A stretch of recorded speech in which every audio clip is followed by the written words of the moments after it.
श्रीमंत सदाशिवराव भाऊ पेशवा। कीजिए फैसला।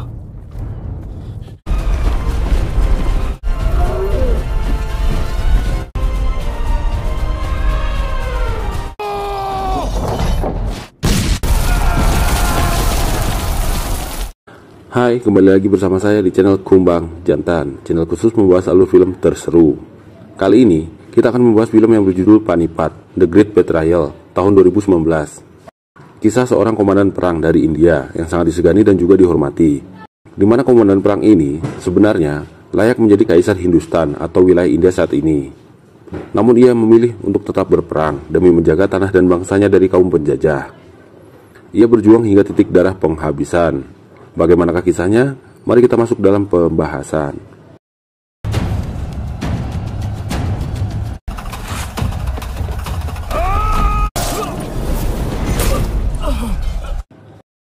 Film diawali dengan narasi dari seorang istri, komandan perang bernama Sadashiv Raubau, yang diperankan oleh Arjun Kapoor.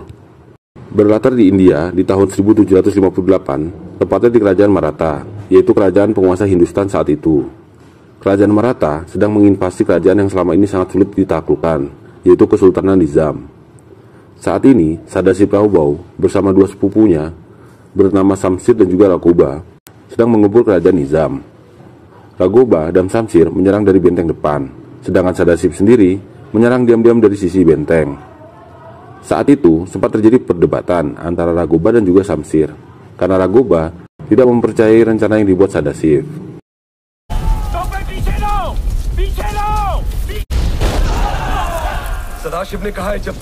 Tapi setelah perjuangan yang keras, pasukan Sadashiv akhirnya bisa memasuki kerajaan Nizam dan berhasil menangkap pemimpin kesultanan tersebut, yaitu Ibrahim Khan.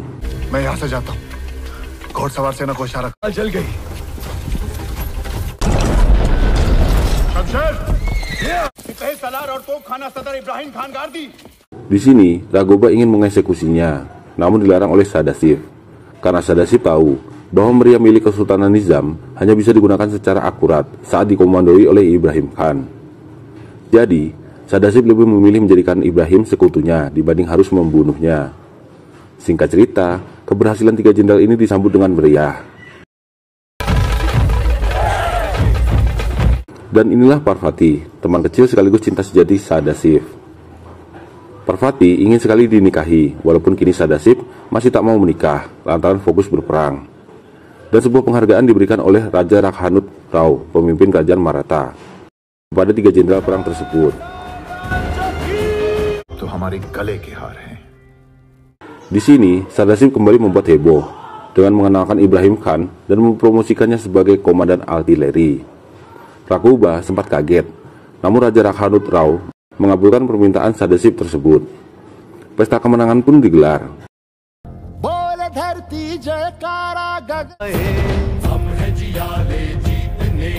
Dan di sini, Raja Rakhanut Rao memberikan pedang Peshwa kepada Sadashiv. Namun hal itu ternyata membuat istri raja, yaitu Gopika Bai, meradang. Ia merasa kepopuleran Sadashiv akan membuat dirinya merebut tahta kerajaan yang seharusnya diberikan kepada Pangeran Viswas, anak mereka. Raja pun terpengaruh oleh omongan istrinya tersebut, sehingga Sadashiv malah ditunjuk menjadi Menteri Keuangan. Keputusan raja ini sangat mengecewakan bagi Sadashiv, karena di dalam darahnya hanya ada perang untuk menjaga kerajaan Maratha. Namun ia tak bisa menolak keputusan raja tersebut. Hari-hari selanjutnya kehidupan Sadashiv sangat membosankan tanpa pedang dan baju perangnya. Saat Parvati mencoba menghiburnya, ia pun malah kena semprot, karena mood Sadashiv sedang tidak enak.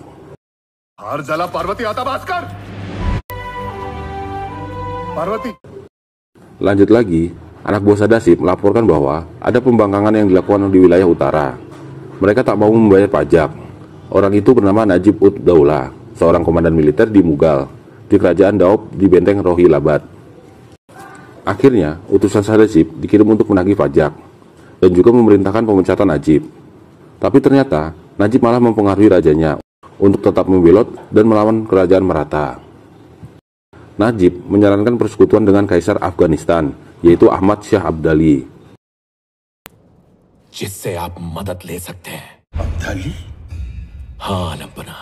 Di sisi lain, Sadasip dipaksa menikah dengan Parvati oleh kakak iparnya, agar Sadasip bisa mengerti arti keluarga. Dan akhirnya Sadasip setuju untuk menikah. Ia datang ke kampung Parvati untuk menjemputnya sekaligus melamarnya. Parvati sempat merasa tak layak mendampingi Sadasip, karena ia hanya rakyat jelata, sedangkan Sadasip adalah seorang bangsawan Peshwa. Sadasip kemudian meyakinkan Parvati bahwa ia akan menikahinya dan tak akan melihat dari kasta sosial. Kembali ke Afghanistan, tepat di markas Kaisar Afghanistan, yaitu Ahmad Shah Abdali. Adik Najib datang untuk mengajak bersekutu mengalahkan Maratha. Dan saat itu juga, ponakan dari Abdali sendiri malah memberontak dan berniat membunuhnya. Beruntung Abdali bisa membantai semuanya. Setelah mendengar penjelasan adik Najib, serta saran dari penasehatnya, akhirnya Abdali mau bergabung dengan pasukan Najib. Akhirnya pasukan Abdali berangkat menuju Delhi. Di Maratha sendiri sedang dilangsungkan pernikahan antara Sadasip Raubau dengan Parvitabai. Kebahagiaan mereka harus ternodai oleh terbunuhnya salah satu komandan tempur terbaik bagian utara kerajaan Maratha, yaitu Dataji Shinde. Ia dibunuh karena menagih pajak kepada Najib. Berita memilukan ini membuat Sadasip marah besar. Rapat darurat digelar. Raghuba ditunjuk untuk memimpin pasukan menyerang Najib. Namun saat ia meminta 10 juta emas dan juga 80.000 pasukan, hal itu ditentang oleh para penasehat kerajaan. Karena saat ini, keuangan kerajaan Maratha sedang melemah. Akhirnya, Sadasip mengajukan diri, dan ia hanya membawa 40.000 pasukan dan tanpa membawa emas. बिना स्वर्ण और सिर्फ 40,000 की मेरे हाथ में तलवार वापस लौटा के दो। Raja pun merestui permintaan Sadasip ini. Apalagi, Sadasip juga memiliki rencana untuk merekrut bantuan dari kerajaan-kerajaan kecil di bawah kekuasaan Maratha. Parvati yang mengetahui suaminya akan berperang malah memaksa untuk ikut. Walaupun dilarang oleh Sadasip, Parvita tetap saja ngotot untuk membantu suaminya berperang. Mau tak mau, Sadasip menyetujuinya. Tak hanya Parvati, Viswas juga diutus untuk ikut berperang dan malah menjadi komandan perang. Hal itu dilakukan karena istri Raja Rakhanut Rao merasa jika Viswas tak ikut berperang, maka nama Sadasip akan lebih populer sebagai pengganti raja nantinya. Kembali Sadasip terpaksa menuruti apa yang diperintahkan oleh raja.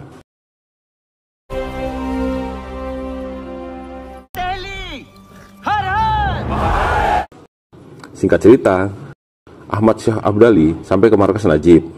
Saat ditanya rajanya di mana, Najib mengatakan bahwa rajanya sudah terbunuh, sehingga ia yang akan memimpin pasukan tanpa raja tersebut. Akhirnya, kedua kerajaan sama-sama berangkat ke medan perang. Pasukan Sadasip dengan keterbatasannya melawan pasukan Kaisar Afghanistan yang lebih banyak. Sadasip dan rombongan mulai kampanye mencari sekutu. Beruntung baginya, para raja kecil kebanyakan mendukungnya dan ikut bergabung dalam perang. Hal serupa juga terjadi di kerajaan Abdali. Mereka juga berhasil menghasut beberapa raja di seberang sungai Yamuna. Setelah beberapa pekan berekspedisi, akhirnya dua pasukan raksasa berhadapan, hanya terpisahkan oleh sungai Yamuna.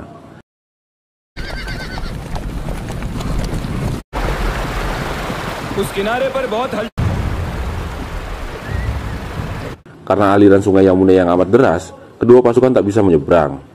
Sadasip terkejut melihat pasukan Abdali yang didukung oleh Raja Suja Abdullah. Padahal sebelumnya raja tersebut sudah setuju untuk bergabung dengan Maratha. Singkat cerita, aliran sungai Yamuna tak kunjung surut. Sudah berbulan-bulan, kedua pasukan hanya bisa tinggal di tenda, tanpa ada kejelasan kapan mulai perang. Pihak Sadasip, keadaannya semakin memburuk, karena persediaan makanan juga sudah menipis. Akhirnya, Sadasip memiliki ide cemerlang, dengan bergerak ke arah Delhi, dan berencana menyerang kerajaan-kerajaan kecil di bawah kekuasaan Najib. Setelah itu, Sadasip berencana menyeberang melalui sebuah jembatan di kota Delhi. Untuk mendukung perjalanan menuju Delhi, dibutuhkan sumber daya yang banyak, termasuk makanan. Salah satu raja kemudian memberitahukan bahwa ada seorang ratu yang mempunyai banyak bahan makanan. Namun ratu tersebut kini tak mau ikut campur dalam politik kerajaan setelah suaminya atau sang raja meninggal dalam perang. Ratu itu bernama Sakinah Begum. Dan disinilah Parvati berperan. Ia berencana mendatangi Ratu Sakinah untuk memohon bantuannya. Singkat cerita, Parvati sampai di kerajaan Ratu Sakinah Begum. Setelah perdebatan yang penuh makna, serta tujuan yang mulia, akhirnya Ratu Sakinah Begum mau membantu dengan mengirimkan 5.000 pasukan dan juga bahan makanan.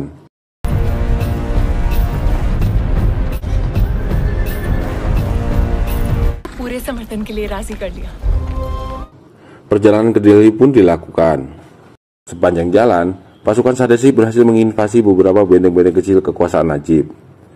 Di sisi lain, rencana pasukan Sadashiv menuju Delhi didengar oleh Abdali. Ia bergegas menyusul ke arah Delhi. Setelah beberapa hari, Abdali mendapat kabar keberhasilan pasukan Sadashiv menguasai benteng-benteng di sepanjang jalan menuju Delhi. Ia pun marah besar. Ia merasa dikalahkan oleh pasukan Sadashiv.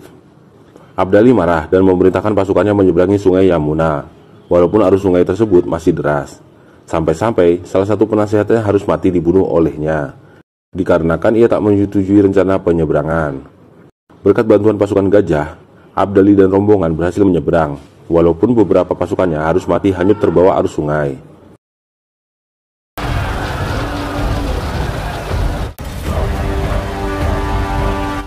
Kembali ke pasukan Sadashiv. Mereka mendapat kabar bahwa pasukan Abdali menyusul di belakang, dan jarak mereka hanya sekitar 200 km. Sedangkan kota Delhi masih lumayan jauh, apalagi persediaan makanan juga sudah habis. Akhirnya diputuskan untuk bertahan di benteng Panipat dan berperang di daerah tersebut, yang kelak disebut dengan pertempuran Panipat. Sadashiv segera memerintahkan pemasangan tenda dan parit untuk menyambut datangnya pasukan Abdali. Dan saat ini kedua pasukan benar-benar berhadapan tanpa ada sungai penghalang lagi. Saat akan melakukan penyerangan, tiba-tiba datang putra Abdali bernama Taimur Abdali. Taimur पैमाने पर गिरोहबंदी शुरू हो गई है। Putranya mengabarkan bahwa Afghanistan sedang terjadi pemberontakan. Perebutan tahta yang dilakukan oleh pamannya sendiri bernama Sarfaraz. Mendengar itu, Abdali langsung mengurungkan niatnya merebut Hindustan dan akan bergegas kembali ke Afghanistan. Namun hal itu ditentang oleh Najib. Akhirnya, Abdali menginginkan gencatan senjata agar pasukannya bisa kembali ke Afghanistan dan mengamankan tahta kerajaan sebelum kembali berperang melawan Sadashiv. श्रीमंत सदाशिव राव भाऊ Peshwa. Akhirnya perundingan gencatan senjata pun dilakukan. Abdali meminta Delhi untuk dimilikinya, namun Sadashiv langsung menolak. Setelah itu, Abdali meminta setengahnya saja. Dan jawaban Sadashiv masih sama, yaitu menolak jika Abdali masih menginjakan kaki di tanah Hindustan. Akhirnya Abdali memilih perang terbuka, dan tantangan itu langsung disambut oleh Sadashiv. Akhirnya pertarungan dua pasukan raksasa digelar. Kedua belah pihak kemudian saling menyusun rencana. Sadashiv menggunakan strategi persegi untuk menembus barisan musuh. Ibrahim Khan akan ditempatkan di depan bersama pasukan meriam dan didukung oleh pasukan gajah. Viswas sempat protes karena dirinya tak diikutkan dalam pertempuran. Akhirnya terpaksa Sadashiv memperbolehkan Viswas untuk ikut bertempur, asalkan tidak turun dari gajahnya. Dan pada tanggal 14 Januari 1761, terjadilah pertempuran Panipat. Parvati hanya bisa memberikan minuman gula kepada Sadashiv, karena memang bahan makanan sudah tidak ada.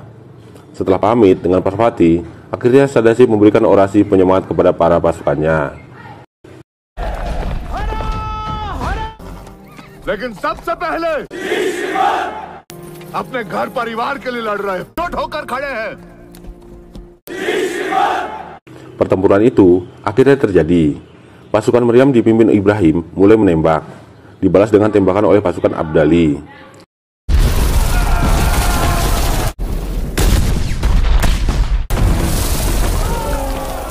Dirasa mulai kalah, akhirnya Abdali memerintahkan pasukan unta untuk menembak menggunakan meriam kecil, dan cara itu berhasil untuk sementara.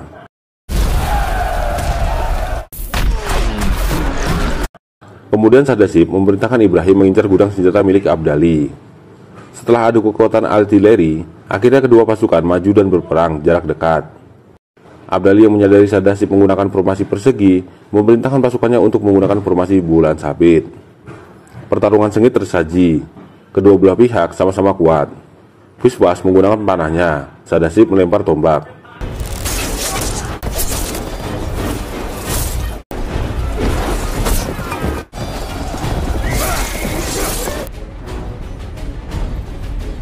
Keberadaan Viswas, putra mahkota, diketahui oleh Abdali. Abdali segera memerintahkan penembak untuk mengincar Viswas. Hingga suatu ketika, Saat Samsir hampir terbunuh, terpaksa Viswas turun dari gajahnya.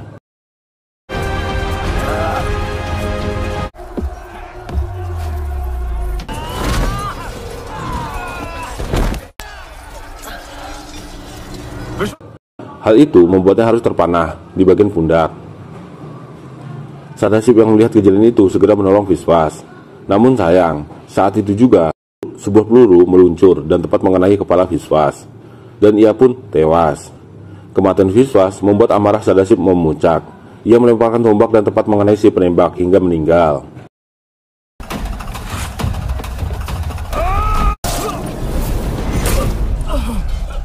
Setelah itu, Sadashiv mengincar Najib, namun sayang Najib berhasil lolos.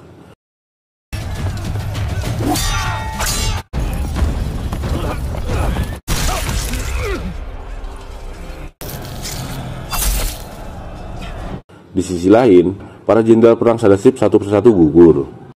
Lanjut lagi, Sadashiv meminta pasukan Raja Aradak Singh untuk mulai menyerang. Tapi ternyata Raja Aradak Singh adalah pengkhianat. Ia duri dalam daging di pasukan Sadashiv. Ternyata selama ini Aradak malah mendukung Abdali. Betapa kecewanya Sadashiv. Lebih parahnya lagi, kini Sadashiv dikepung pasukan musuh sendirian.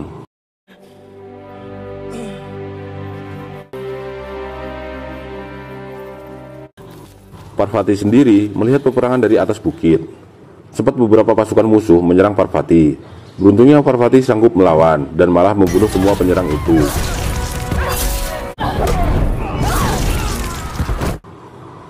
Dan tak lama, salah satu raja yang ditugaskan Sadashiv menghampiri Parvati untuk membawanya mundur dan menyelamatkan diri. Karena pasukan Sadashiv sudah dipastikan akan kalah. Di saat itu, Parvita masih menyaksikan suaminya, Sadashiv, sedang dikepung puluhan prajurit musuh. Sadashiv mendapat banyak luka dari bajokan pedang, tombak, dan lainnya. Namun ia terus melawan dan berhasil membunuh banyak prajurit. Hingga titik darah penghabisan, akhirnya Sadashiv pun roboh. Parvati kemudian pergi dengan menangis. Setelah peperangan usai, Abdali sempat menemui Sadashiv yang sekarat. Sadashiv masih sempat mengayunkan pedang dan melukai leher Abdali. Setelah itu, Sadashiv mengatakan bahwa Abdali tak akan bisa mendapatkan Hindustan. Dan akhirnya pahlawan kita meninggal. Setelah itu, film dibawa beberapa bulan ke depan, di mana Parvati sedang sekarat karena terus kepikiran kematian Sadashiv. Setelah itu, Parvati menyusul suaminya. Ia meninggal dengan senyum di bibirnya. Di sisi lain, sebuah surat dari Ahmad Shah Abdali mengatakan bahwa Kaisar Afghanistan tidak akan menyerang Hindustan lagi. Itu karena kekagumannya akan keberanian dan hebatnya Sadashiv Raubau di medan perang. Dan film pun tamat. Itulah tadi alur cerita film dari film Panipat 3, The Great Betrayal, di mana jagoan kita harus gugur karena dihianati oleh sekutunya sendiri. Film ini sempat mendapat banyak protes, terlebih lagi dari masyarakat Afghanistan. Karena di Afghanistan sendiri, Ahmad Shah Abdali adalah sosok pahlawan di Afghanistan. Namun protes tersebut tak digubris. Film Panipat tetap rilis. Semua kebaikan dan keburukan semua tokoh film ini tergantung dari sudut pandang kedua negara. Sampai di sini dulu pembahasan film kali ini. Silahkan request film jika kalian ingin film tersebut di-review. Sampai berjumpa di lain waktu dan bye. युग की जंजीरों को हमने